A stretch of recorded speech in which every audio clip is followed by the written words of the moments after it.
আসানসোলে আরো একবার পেয়ে গেছে দোহার ব্যান্ডকে। দোহার ব্যান্ড থেকে রাজীব দামার সঙ্গে রয়েছেন। আগে বলো, আসানসোলে এই নিয়ে হচ্ছে কতবার হলো? অগুন্তি অগুন্তি। আসানসোল আসলে কি আমাদের একটা ঘরের মতো হয়ে গেছে। আর এই যে আসানসোল উৎসবের সঙ্গে এমন একটা আত্মীয়তা বা এমন একটা আত্মিক সম্পর্ক বলা যায়। আমরা কিন্তু পরপর এরকম আসানসোল উৎসবের ইতিহাসে এটা হয়নি যে কোনো শিল্পী পরপর 2 বছর গান গাইছেন।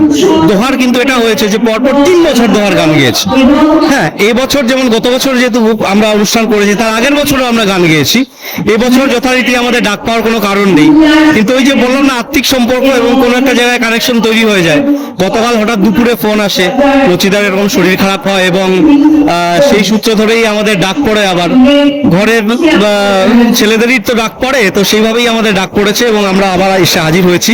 এবং যথারীতি জনস্রোত আসানসোল উৎসবের শেষ দিন, মানে অনুষ্ঠানটা খুব দীর্ঘায়িত না হলেও স্বল্প সময়ের অনুষ্ঠান, মানে খুব আনন্দ করে আমরা গান বাজনা করেছি আজকে, এইটুকু বলতে পারি। খুব সুন্দর। এবারে আমার কতগুলো প্রশ্ন আছে। সেটা হচ্ছে, এক তো হচ্ছে কালিকাদা আমাদের প্রচন্ড শ্রদ্ধেয় একজন মানুষ। হ্যাঁ, তার রেফারেন্স তো সবাই জেনে নিয়ে আসে। রিসেন্টলি আর্টিফিশিয়াল ইন্টেলিজেন্স শুরু হয়েছে। হ্যাঁ, এবং আর্টিফিশিয়াল ইন্টেলিজেন্সে এখন কালিকাদার গানকে হচ্ছে রিভাইভ করা হচ্ছে এআই এর মাধ্যমে। হ্যাঁ, যে উনি যদি এখন থাকতেন তাহলে অনুপ গানটাকে হচ্ছে কিভাবে হচ্ছে গাইতেন, ওটা আর্টিফিশিয়াল ইন্টেলিজেন্স দ্বারা ক্রিয়েট হচ্ছে। এই আর্টিফিশিয়াল ইন্টেলিজেন্স কি মানে সে গায়ক হোক, অভিনেতা হোক, শিল্পী হোক, সবার কি ভাত মারতে পারে বলে তোমার মনে হয়? না, ভাত মারতে পারে এটা যেমন বলতে পারি, মানে টেকনিক্যালি এটা এআই এমন কিছু টেকনিক বার করেছে বা সফটওয়্যার বার করেছে, তা দিয়ে একটা গান, একটা সিনেমা তৈরি করা খুব মানে ইজিলি সেটা করা যাচ্ছে। কিন্তু আমরা এটা মনে করি যে কোনো একস্টিক যন্ত্রের যেমন কোনো বিকল্প হয় না, ঠিক তেমনি আমাদের যে এই যে মানে কি বলবো, মানে একদম সঠিকভাবে যে গান বাজনা, যেটা আমি বলবো যে একটা মঞ্চে একজন শিল্পী যখন গান গাইছেন, হ্যাঁ, তার যে উষ্ণতা, সেটা কোনো এআই বলুন বা কোনো সফটওয়্যারের মাধ্যমে বলুন, সেটাকে ধরা সম্ভব নয়।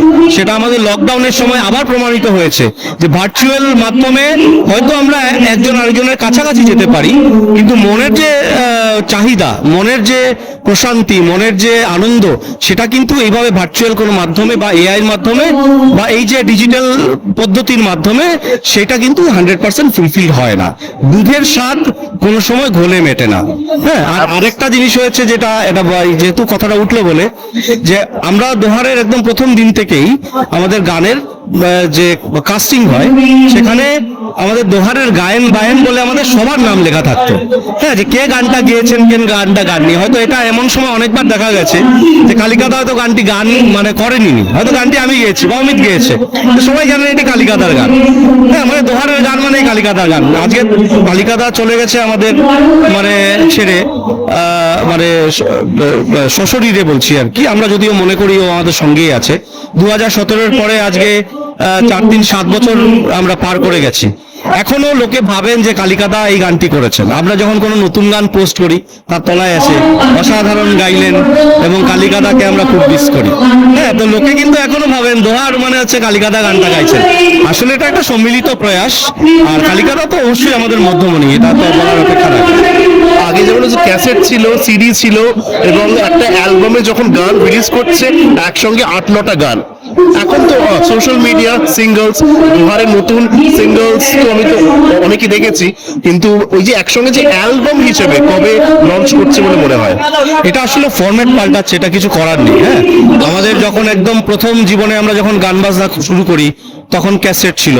সেই ক্যাসেট, ব্ল্যাঙ্ক ক্যাসেটে সেই গানগুলো রেকর্ড করা যেত, অনেকগুলো গান, 10টা-12টা।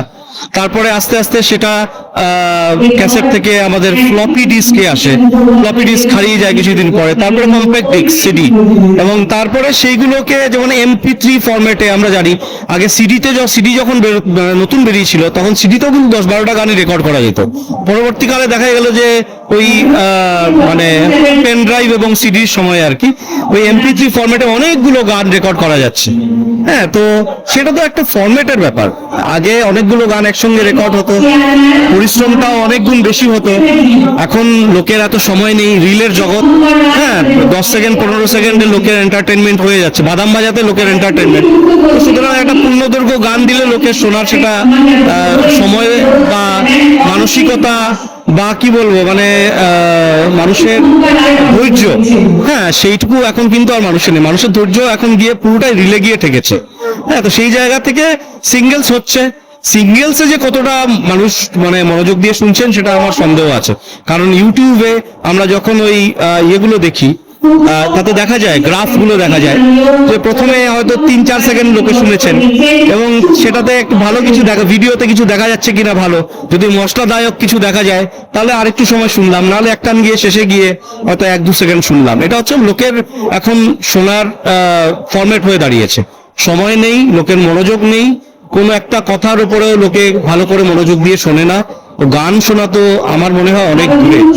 আমরা ক্রিয়েটার, আমরা 27 বছর 28 বছর ধরে আমরা গান সংগ্রহ করি, আমরা গান তৈরি করি, আমরা ততটাই মনোযোগ দিয়ে গান তৈরি করি, সৃষ্টি করি। হ্যাঁ, তো সুতরাং সেই সৃষ্টি কতটা মানুষ মনোযোগ দিয়ে শুনলেন সেটা মানে না শুনলে আমাদের দুঃখ লাগে, কিন্তু আমাদের কিছু করার নেই, আমরা তো ততটাই মনোযোগ দিয়ে সেটা তৈরি করি।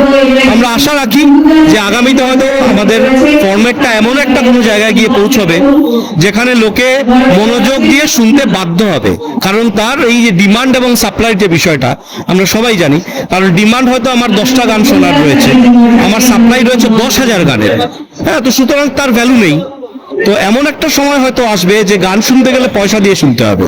হ্যাঁ, তো সেই সময় আমার মনে হয় লোকে পয়সার দিয়ে ভ্যালু দিয়ে যখন একটা লোক কিছু কিনবে, সে তার ততটা মনোযোগ দিয়ে এবং ততটা সময় দিয়ে সেই গানটা শুনবে, এবং আমরা সেই দিনের অপেক্ষায় আছি।